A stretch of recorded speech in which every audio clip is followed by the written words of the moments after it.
As to this salvation, the prophets who prophesied of the grace that would come to you made careful searches and inquiries. So we are being served then by the prophets who spoke in the Old Testament.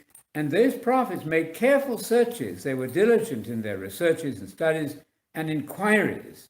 They wanted to know what all this was about, seeking to know, inquiring to know what person or time the Spirit of Messiah was within them. Well, how could the Spirit of Messiah be in them when Christ wasn't yet alive? Very easily, because the spirit and mind of Messiah is foreknown as a foretaste, of course, in every prophet. They all spoke about Messiah, so in that sense they had the Spirit of Messiah working in them. And what were they doing? They were talking about things which have now been announced to you, believers, including ourselves, by the Holy Spirit. Don't have capital H and capital S on there. Holy Spirit is simply God extending himself to you in various ways. We'll have to look and see what others have said about the Spirit of Christ within them. But it was revealed in verse 12, though, to the prophets. That's very clear. That Spirit of Messiah in them was revealed to them, that they were not serving themselves. So the prophets are serving us, actually, us Christians. They weren't essentially serving themselves.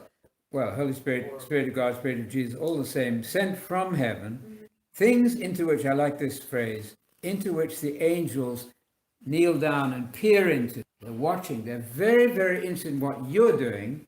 Angels are watching to see what the church is doing. They got all this information and they're very, very concerned with it, watching it.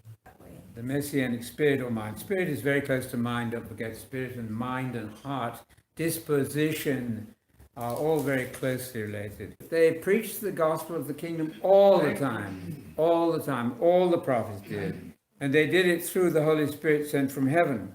And now the angels are very, very important. They're watching you and me and the rest of us to see how all this is going to work out.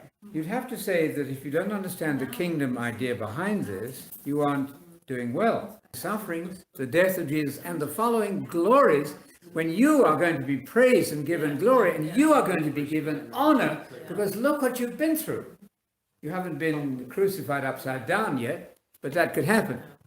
But Peter was. It was worth it. I mean, who cares about dying if you know you're going to be resurrected to immortality? It's not that bad.